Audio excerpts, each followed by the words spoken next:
উচ্চ মাধ্যমিক থার্ড সেমিস্টারের রাষ্ট্রবিজ্ঞান বা পল সায়েন্স থেকে কোন কোন বিষয়গুলি পড়লে বা কোন কোন প্রশ্নগুলো পড়লে তোমাদের কমন পাওয়ার সম্ভাবনা রয়েছে সেগুলো নিয়ে আজকের এই ভিডিওতে আমি আলোচনা করব। কালই রয়েছে তোমাদের রাষ্ট্রবিজ্ঞানের পরীক্ষা, তারই আগে আমি যে সমস্ত বিষয়গুলি বলবো বা যে প্রশ্নগুলো বলবো তোমরা পরীক্ষা দিতে যাওয়ার আগে সেই প্রশ্নগুলিকে কিন্তু ভালোভাবে প্রস্তুতি নেবে।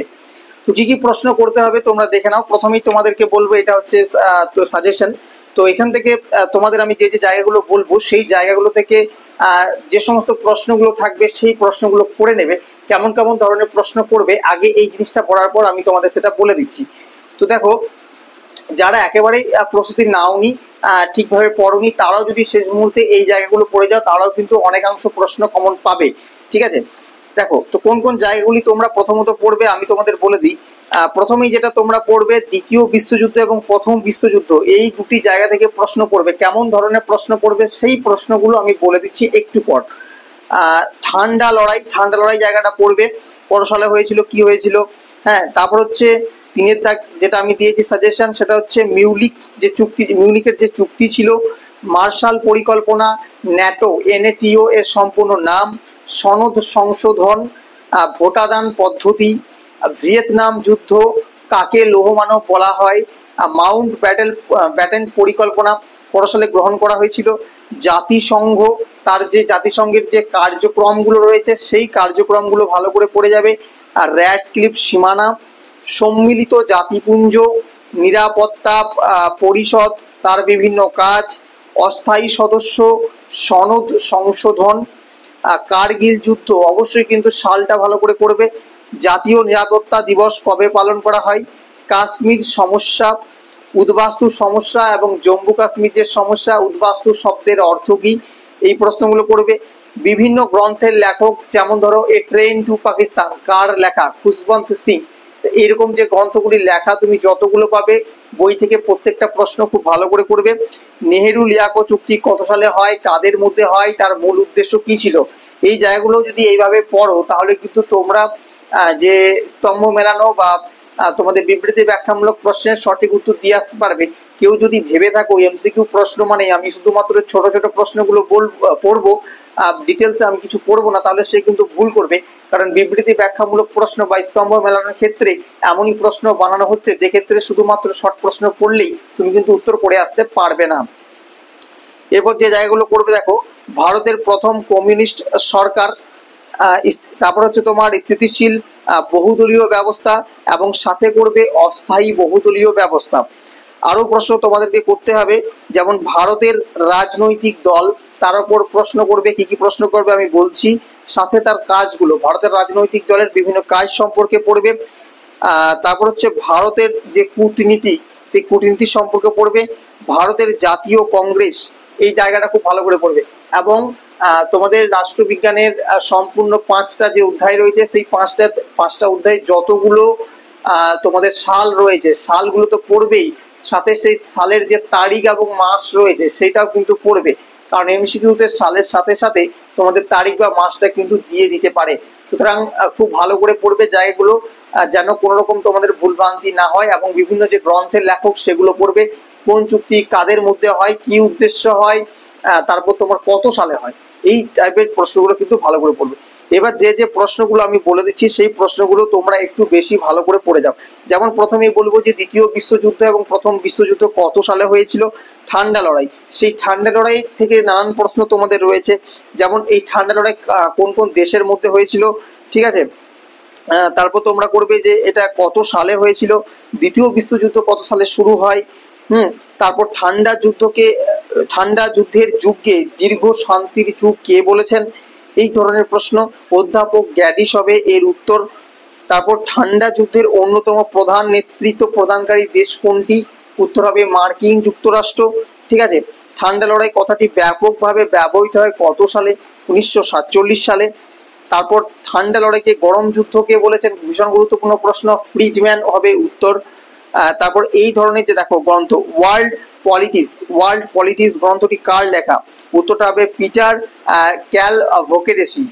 আচ্ছা, তারপর আরো গ্রন্থ রয়েছে, যেমন ধরো the United states in the world arena, এই গ্রন্থটির লেখককে ওয়ার্ল্ড রোস্টো হবে এর উত্তর। তারপর ঠান্ডা যুদ্ধের যে সূচনা সেটা কত সালে হয়, কত কত সাল থেকে কত সাল পর্যন্ত চলে অর্থাৎ সময়কালটা, এবং এর সূত্রপাত সর্বপ্রথম কোথায় হয়েছিল, উত্তরটা হবে ইউরোপে হয়েছিল সর্বপ্রথম, সেগুলো করবে। এরপর মার্শাল পরিকল্পনা, মার্শাল পরিকল্পনা থেকে তোমরা প্রথমেই করবে যে এই পরিকল্পনা কত সালে হয় এবং এই পরিকল্পনার যে জনক তিনি কে ছিলেন, উত্তরটা হবে জর্জ সি মার্শাল, ঠিক আছে। আর এই মার্শাল পরিকল্পনাটা হওয়ার পর তো কার্যকর হয়েছিল, তো সেটা কত সালে কার্যকর হয়েছিল সেই প্রশ্নটাও তোমাদেরকে করতে হবে। আচ্ছা, ট্রুম্যান নীতি, যেটা আমি সাজেশনে বলিনি, তার ট্রুম্যান নীতি থেকে দু একটা প্রশ্ন পড়ে যাবে, কত সালে হয়েছিল, এর উদ্দেশ্য কি ছিল, ঠিক আছে। প্রথম প্রবর্তন কারা করেন বা কে করেন। আচ্ছা, ন্যাটো আমি বললাম কত সালে হয়, 1949 সালে হয়, এর সম্পূর্ণ নামটা মনে রাখবে, আর এর সদর দপ্তরটা কোথায় সেটাও কিন্তু মনে রাখবে। আচ্ছা, সিয়াটো কত সালে গঠিত হয় ভালো করে পড়বে। ভিয়েতনাম যুদ্ধ থেকে কিন্তু অজস্র প্রশ্ন রয়েছে, সেই জায়গা থেকে কিন্তু প্রশ্ন আসতে পারে। প্রথমতই করবে যুদ্ধ হয়েছিল কত সালে, শেষ হয়েছিল কত সালে, দুটো প্রশ্নই করবে। এবং এই যুদ্ধের সময় মার্কিন প্রেসিডেন্ট কে ছিলেন, ঠিক আছে, লিন্ডেন জনসন, এই ভালো করে মনে রাখবে। আচ্ছা, আরো পরবর্তী প্রশ্ন, এনএএম গঠিত হয় কত সালে, 1961 খ্রিস্টাব্দে। অবশ্যই এনএএম এর সম্পূর্ণ নামটি দেখে রাখবে, যদিও নাম সম্পূর্ণ নাম পরীক্ষায় আসে না তোমাদের রাষ্ট্রবিজ্ঞানের ক্ষেত্রে, তাও দেখে রাখবে। এর প্রথম সম্মেলন কোথায় অনুষ্ঠিত হয়, বেলগ্রেডে, এবং এর মূল নীতি কি ছিল, কোনো জোটে যোগ না দেওয়া। মহাকাশ প্রতিযোগিতা শুরু হয় কোন দেশের মধ্যে, একটা মার্কিন যুক্তরাষ্ট্র, একটা সোভিয়েত ইউনিয়ন। এরপর দেখো পরবর্তী প্রশ্ন, এখানে বলা হচ্ছে যে স্নায়ুযুদ্ধ চলাকালীন বার্লিন প্রাচীর নির্মিত হয় কত সালে, 1961 সালে। বার্লিন প্রাচীর যেটা নির্মিত হয়েছিল সেটা ভাঙা হয় কত সালে, 1989 সালে। ঠান্ডা লড়াই শেষ কবে হয়, 1991 সালে। এর যে ঠান্ডা লড়াই যে প্রধান কারণ সেটা কি ছিল, উত্তর হবে সোভিয়েত ইউনিয়নের পতন। এবং এই সোভিয়েত ইউনিয়ন ভেঙে কয়টি দেশে বিভক্ত ছিল, উত্তর হবে 15টি দেশে। যখন এটা ভেঙেছিল বা পতন হয়েছিল সেই সময় প্রেসিডেন্ট কে ছিলেন, উত্তর হবে মিখাইল গর্বাচেভ। এবার এই মিখাইল গর্বাচেভের যে সংস্কারমূলক দুটি নীতি ছিল সেই নীতি দুটি কি কি, একটা হচ্ছে গ্লাসনস্ত, একটা হচ্ছে পেরেস্ত্রইকা। এই গ্লাসনস্ত এই কথাটার অর্থ কি, আর পেরেস্ত্রইকা এই কথাটির অর্থ কি। তো গ্লাসনস্ত কথাটার অর্থ, তোমার যে নীতি তার অর্থটা হচ্ছে উন্মুক্ততা বা স্বচ্ছতা, আর পেরেস্ত্রিকা কথার অর্থ হচ্ছে অর্থনৈতিক পুনর্গঠন। দ্বিতীয় বিশ্বযুদ্ধ শেষে গঠিত আন্তর্জাতিক সংস্থা কোনটি, উত্তর হবে ইউএনও বা বাংলায় জাতিসংঘ। জাতিসংঘ যেটা বললাম সেটা গঠিত হয় কত সালে, সেটা হচ্ছে তোমার 1945 খ্রিস্টাব্দে। জাতিসংঘের সদর দপ্তর এই নিউ ইয়র্কে। জাতিসংঘ নিরাপত্তা পরিষদের স্থায়ী সদস্য দেশ কয়টি, 5টি। অবশ্যই কিন্তু দেশগুলো মনে রাখবে, তার মধ্যে একটা চীন ছিল। মস্কো ঘোষণা হয় কত সালে, 1943 সালে। জাতিপুঞ্জ দিবস পালিত হয় কত সালে, কত তারিখে, 24 অক্টোবর। এর যে মূল লক্ষ্য সেটা কি ছিল, উত্তর হবে প্রস্তাবনা, ঠিক আছে। পরবর্তী প্রশ্ন দেখো, সনদের 1 নম্বর ধারায় বর্ণিত রয়েছে, উত্তরটা হবে তোমাদের নীতি। অবশ্যই প্রত্যেকটা ধারা কিন্তু তোমরা ভালো করে মুখস্থ করবে, কোন ধারায় কি রয়েছে এমন ধরনের প্রশ্ন আসতে পারে। মানবাধিকার প্রতিষ্ঠার কথা সনদের কোন ধারায় রয়েছে, কোন জায়গায় রয়েছে, উত্তর হবে প্রস্তাবনায়। বিশ্ব শান্তি রক্ষার কথা বলা রয়েছে কত নম্বর ধারায়, 1 নম্বর ধারায়। জাতিপুঞ্জের উদ্দেশ্য কয়টি ছিল, 4টি। জাতিপুঞ্জের প্রধান উদ্দেশ্যটা কি, তোমরা 4টি উদ্দেশ্য অবশ্যই মনে রাখবে, তার মধ্যে প্রধান যে উদ্দেশ্য সেটা হচ্ছে আন্তর্জাতিক শান্তি ও নিরাপত্তা রক্ষা। এই সম্মিলিত জাতিপুঞ্জের যে নীতিগুলো কত নম্বর ধারায় বর্ণিত আছে, 2 নম্বর ধারায়। সকল রাষ্ট্রের সমানাধিকার উল্লেখিত আছে কত নম্বর ধারায়, 2 নম্বর ধারায়। প্রত্যেকটা ধারায় কিন্তু মুখস্থ করবে। সনদের 2 নম্বর ধারায় নীতি কটা আছে, 7টি। সম্মিলিত জাতিপুঞ্জের সদস্য হওয়া, উত্তর হবে আবশ্যিক নয়, না হলে চলে। সম্মিলিত জাতিপুঞ্জের সদস্য হতে পারে, উত্তর হবে সার্বভৌম রাষ্ট্র, ঠিক আছে। এই প্রশ্নগুলো করবে। এরপর তোমরা যে প্রশ্নগুলো করবে দেখো, সাধারণ যে সভা তার বর্তমান সদস্য সংখ্যা কত, উত্তর হবে 193। ইয়াল্টো সম্মেলন অনুষ্ঠিত হয় 1935 সালে ফেব্রুয়ারিতে। ভিটো বিষয়ে কি আলোচনা করা হয়, উত্তর হবে, মানে ভিটো বিষয়ে আলোচনাটা কোন সম্মেলনে করা হয়, উত্তর হবে ইয়াল্টো সম্মেলনে। জাতিপুঞ্জের সনদ গৃহীত হয় কোন সম্মেলনে, সান ফ্রান্সিসকো সম্মেলনে। এই সান ফ্রান্সিসকো সম্মেলনটা কবে হয়, 1945 সালে এপ্রিলে হয়। এখানে এই সান ফ্রান্সিসকো যে সম্মেলন সেখানে উপস্থিত রাষ্ট্র কটা ছিল, উত্তর হবে 50টা। সনদের ধারা কটি আছে, 113টি। সনদ গঠিত হয় একটি প্রস্তাবনা আর 19টি অধ্যায়ে, এবং এই সনদ গৃহীত হয়েছিল কত সালে, 1945 সালে। প্রত্যেকটা সাল কিন্তু খুব ভালো করে মুখস্থ রাখতে হবে। পরবর্তী হচ্ছে প্যালেস্তাইন পর্যবেক্ষণ রাষ্ট্র কত সালে হয়, 2012 সালে। এই অস্থায়ী সদস্যদের কার্যকাল, অস্থায়ী সদস্য নির্বাচন, অস্থায়ী সদস্যের নির্বাচন করে কোন সভা, ভিটোহীন সদস্যের সংখ্যা, কার্যাবিহীন নিরাপত্তার সংখ্যা। এই কটা প্রশ্ন কিন্তু একটু মনে রাখবে তোমরা ভালো করে, ঠিক আছে। আচ্ছা, সিদ্ধান্ত মানতে বাধ্য করা হয় কোন ধারায়, খুব ইম্পর্টেন্ট প্রশ্ন, 27 নম্বর ধারায়। নিরাপত্তা পরিষদ গঠিত কত সালে, কতজনকে নিয়ে, উত্তর হবে 9 জনকে নিয়ে, ঠিক আছে। এই ধরনের প্রশ্নগুলো তোমরা দেখতে পাচ্ছ। এই যে উক্তিগুলো, এই উক্তি প্রশ্ন বা কোন গ্রন্থ কার লেখা, সেই ধরনের প্রশ্ন আসতে পারে, বারবার বলেছি। তো ভিডিও ব্যবস্থা জাতিপুঞ্জকে পঙ্গু করেছে, এটা কে বলেছেন? ইভান লুয়ার্ড। ভালো করে পড়বে। সাধারণ সভ্যতার কথা, সভার কথা রয়েছে কত নম্বর অধ্যায়ে? 4 নম্বর। সাধারণ সভার বিধিবিধান কত নম্বর রয়েছে? 4 থেকে 12 নম্বর ধারায়। এগুলো মুখস্থ করবে। এরপরে দেখো এই যে প্রশ্নটা আছে, জাতীয় নিরাপত্তা দিবস পালন করা হয় কোন তারিখ? 4 মার্চ। ভুল করে কেউ অন্য কিছু করবে না, 4 মার্চ, ঠিক আছে। বিশ্ব নিরাপত্তার ধারণা উদ্ভব হয় কত সালে? 1990 সালে। আচ্ছা, এরপর যে প্রশ্নটা করবে, কার্গিল যুদ্ধ থেকে আমি বলেছিলাম প্রশ্নটা করতে। কার্গিল যুদ্ধ হয়েছিল 1999 সালে, খুব ভালো করে পড়বে। অস্ত্র নিয়ন্ত্রণ চুক্তি কি? অস্ত্র নিয়ন্ত্রণ চুক্তি হচ্ছে দেশগুলোর মধ্যে অস্ত্র অর্জন নিয়ন্ত্রণ করা। ক্ষমতার ভারসাম্য কোন নিরাপত্তার উপাদান? উত্তর হবে প্রথাগত নিরাপত্তার উপাদান। এখানে বেশ কয়েকটি তোমাদের নিরাপত্তার যে মানে তোমার নীতি রয়েছে, সেগুলো কিন্তু খুব ভালো করে পড়বে। উড্রো উইলসন যৌথ নিরাপত্তা ধারণাটি প্রথম ব্যক্ত করেন কোন কোন কর্মসূচিতে ব্যক্ত করা হয়? 14 দফা। অভ্যন্তরীণ নিরাপত্তা, এই দেখবে কয়েকটা নিরাপত্তা তোমাদের আছে, নিরাপত্তাগুলো খুব ভালো করে করবে। মূল উদ্দেশ্য কি? অভ্যন্তরীণ নিরাপত্তা কি? উত্তর হবে দেশের ভেতরের যে নিরাপত্তা। কাশ্মীর সমস্যা, এখান থেকে কিন্তু অনেক প্রশ্ন আসতে পারে, ঠিক আছে। তো এখান থেকে পড়বে যে কাশ্মীর সমস্যাকে কেন্দ্র করে ভারত পাকিস্তানের মধ্যে প্রথম যুদ্ধ হয়েছিল কত সালে? 1947 সালে। সংবিধানের কোন ধারা অনুযায়ী জম্মু ও কাশ্মীরকে বিশেষ মর্যাদা দেওয়া হয়েছিল? 70 নম্বর ধারা। জম্মু ও কাশ্মীরকে বিশেষ মর্যাদা দিয়ে অঙ্গরাজ্যের অন্তর্ভুক্ত করা হয়েছিল কবে? 1950 সালের 26 জানুয়ারি। জম্মু কাশ্মীর পুনর্গঠন আইন তৈরি হয় কত সালে? 2019 সালে। 1948 খ্রিস্টাব্দে মণিপুর গণভোটের ব্যবস্থা কে করেন? মহারাজ বোধচন্দ্র সিংহ। মণিপুর ভারতের সংযুক্ত হয় কত সালে? 1949 সালে। উদ্বাস্তু সমস্যা, উদ্বাস্তু কথার অর্থ এবং উদ্বাস্তু যে গ্রন্থটি আছে সেটা কে লিখেছেন? এই জায়গায় কিন্তু খুব ভালো করে পড়বে। উদ্বাস্তু কথার অর্থ ভালো করে পড়বে, বাস্তু থেকে উৎখাত হাওয়া। আচ্ছা, এই যে প্রশ্নটা রয়েছে, ভারত স্বাধীনতা আইন অনুসারে সৃষ্ট হওয়া দুটি রাষ্ট্র কি? একটা ভারত, একটা পাকিস্তান। খুব ভালো করে পড়বে। কত খ্রিস্টাব্দে ভাষার ভিত্তিতে বোম্বাইকে দ্বিখণ্ডিত করা হয়েছিল? উত্তর হবে 1960। ভাষাভিত্তিক প্রদেশ কমিশন কত সালে গঠিত হয়? 1948। প্রত্যেকটা সাল কিন্তু মনে রাখতে হবে। কোন কমিশন ভাষাভিত্তিক রাজ্য গঠনে বিরোধিতা করে? ধর কমিশন। ভারত প্রজাতান্ত্রিক রাষ্ট্রে পরিণত হয় কত সালে? 1950 সালে 26 জানুয়ারি। প্রত্যেকেই জানো। পাকিস্তান রাষ্ট্রের দাবি প্রথম উত্থাপন করেন কে? এটা মুখস্থ করবে, চৌধুরী রহমত আলী। যদিও আমার মনে হয় পাকিস্তানকে ঘিরে কোনো প্রশ্ন তোমাদের আসবে না। ভারত বিভাজনের সিদ্ধান্ত ঘোষণার সময়কালে বড়লাট রাজনৈতিক উপদেষ্টা কে ছিলেন? স্যার কনরাড কারফিল্ড। আচ্ছা, 1940 খ্রিস্টাব্দে মোহাম্মদ আলী জিন্নাহ দ্বিজাতি তত্ত্ব প্রদান করেন কোন অধিবেশনে? লাহোর অধিবেশনে।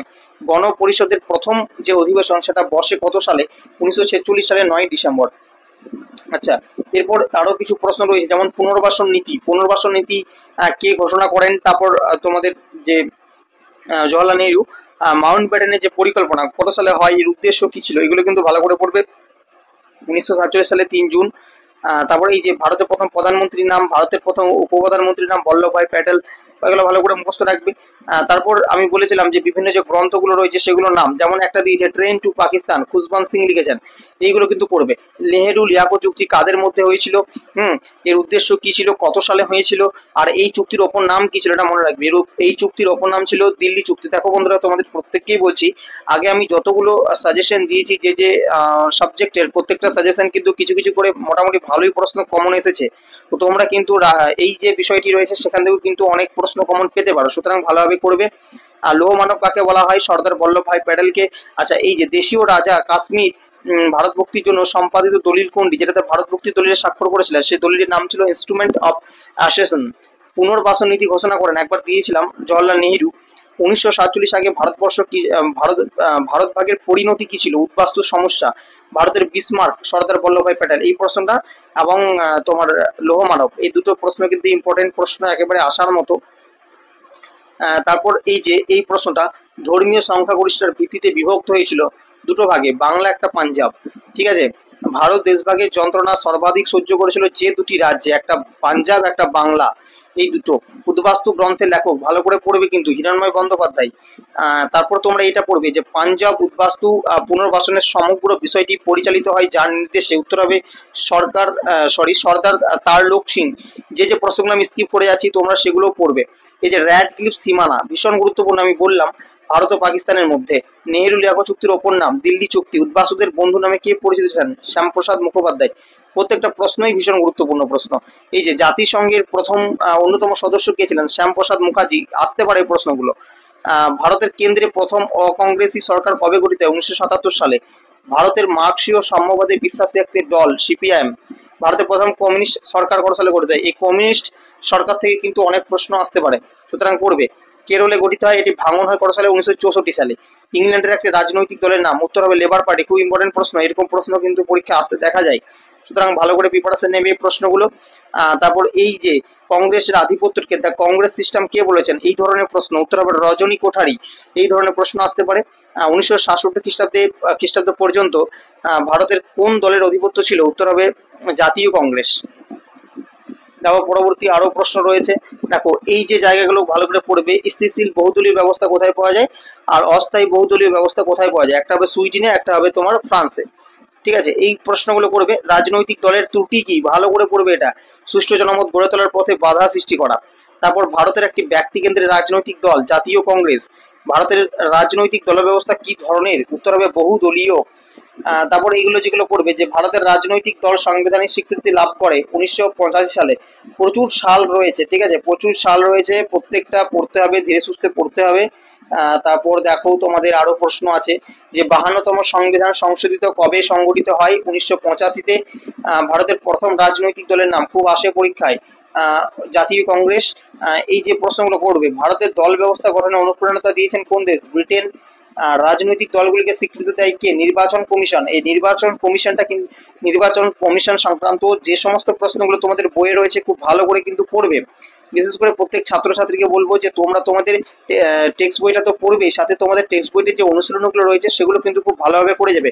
বিশেষ করে রাই মার্টিন যদি কারোর থেকে থাকে তাহলে পেছন দিকে যে অনুশীলনী রয়েছে এবং সাথে মডেল প্রশ্ন সেটগুলো রয়েছে সেই প্রশ্নগুলো কিন্তু অনেক ভালো করে পড়ে যাবে। সেখান থেকে অনেক প্রশ্ন কিন্তু আসতে দেখা যাচ্ছে অন্যান্য বিষয়ে। রাজনৈতিক দলের একটা গুণ রাজনৈতিক শিক্ষার প্রসার ঘটানো। আর রাজনৈতিক দলের কাজ কোনটা নয়? উত্তর হবে আইনসভায় নির্বাচন পরিচালনা করা। ঠিক আছে, চলো আরো দেখো, এই যে সংবিধানগুলো কোনটা কততম সংবিধানে আছে? রাজনৈতিক দল ব্যবস্থা সাংবিধানিক স্বীকৃতি লাভ করেছে 52তম সংবিধান সংশোধনে। ঠিক আছে, এইগুলো মুখস্থ করবে। তারপর অনেক প্রশ্ন রিপিট হয়ে গেছে। তো এবার দেখো, এই যে ভারতের জন্য গুরুত্বপূর্ণ প্রতিবেশী দেশ পাকিস্তান। লুক ইস্ট নীতি সহায়ক কোন দেশের সাথে? দক্ষিণ পূর্ব এশিয়ার সাথে। ভারতের বৈদেশিক নীতিতে কি গুরুত্ব পায়? পারস্পরিক সম্মান এবং শান্তি। নন অ্যালাইনমেন্ট মানে এই কথার অর্থ কি? কোনো সামরিক ভোটে যোগ না দেওয়া। ভারত কূটনীতি সম্পর্ক শক্তিশালী করে? উত্তর হবে জাতিসংঘের মাধ্যমে। নেভারহুড ফার্স্ট নীতির উদ্দেশ্য কি ছিল? প্রতিবেশীদের সঙ্গে বন্ধুত্ব সহযোগিতা বৃদ্ধি। ভারতের বৃহত্তম প্রতিপক্ষ দেশ কোনটি? পাকিস্তান। স্ট্র্যাটেজিক অটোনমি নীতির মানে কি? উত্তর হবে স্বতন্ত্র সিদ্ধান্ত গ্রহণের ক্ষমতা। আন্তর্জাতিক শান্তি প্রতিষ্ঠার ভারত শুরু করে? উত্তর হবে কূটনীতির আলোচনার মাধ্যমে। ঠিক আছে, দেখো উন্নয়নশীল দেশগুলির সমর্থন বৃদ্ধি করে? উত্তর হবে দক্ষিণ দক্ষিণ সহযোগিতার মাধ্যমে। ভারত সম্প্রতি বৈশ্বিক নীতির বৈশিষ্ট্য কি? উত্তর হবে বহুপাক্ষিক সহযোগিতা। এই ধরনের যে সমস্ত প্রশ্নগুলো আমি দিলাম, এই ধরনের প্রশ্ন কিন্তু কাল পরীক্ষায় তোমাদের আসতে চলেছে। এবার অনেকেই জিজ্ঞাসা করবে বা কমেন্ট করবে যে স্যার এই প্রশ্নগুলো করে গেলে কি তাহলে আমরা পরীক্ষায় সব কমন পেয়ে যাব? আমি কিন্তু সে কথা একবারও বলিনি। এই কটা প্রশ্ন করে গেলেই যে তুমি সব পরীক্ষায় কমন পেয়ে যাবে এমন কিন্তু নয়, আবার এখান থেকে করে গেলে যে একটাও কমন পাবে না এমন কিন্তু নয়। সর্বমোট তোমাদের একটা ভালো নম্বর পেতে গেলে তোমাদেরকে সম্পূর্ণ বইটা খুঁটিয়ে পড়তে হবে এবং তোমাদের অনুশীলনীগুলো ভালো করে প্র্যাকটিস করতে হবে। এখানে যেগুলো দিয়েছি গুরুত্বের নিরিখে এই প্রশ্নগুলো আগিয়ে, কাজে যারা একেবারে প্রস্তুতি নিতে পারোনি, ভালোভাবে প্রস্তুতি নিতে পারোনি, তারা অবশ্যই একেবারে শেষ মুহূর্তে অল্প সময় রয়েছে, সেই সময়টুকুর মধ্যে তোমরা এই প্রশ্নগুলো এবং আমি যে যে টপিকগুলোর উপর পড়তে বললাম প্রশ্ন, সেই জায়গাগুলো ভালো করে পড়ে যাও। আশা রাখবো তোমরা কিন্তু অনেক নম্বর সেখান থেকে পেতে পারো। ঠিক আছে, তো আজকের এই ভিডিও তোমাদের কেমন লাগলো অবশ্যই তোমার মূল্যবান মতামত কমেন্টে জানাবে। যদি ভালো লেগে থাকে, তোমার যদি মনে হয় যে আমাদের এই ভিডিও কিছু উপকারে লাগলো, শেষ মুহূর্তে রাষ্ট্রবিজ্ঞানের আমি অল্প আদ্র সাহায্য পেলাম, তাহলে অবশ্যই একটা লাইক করে যাবে।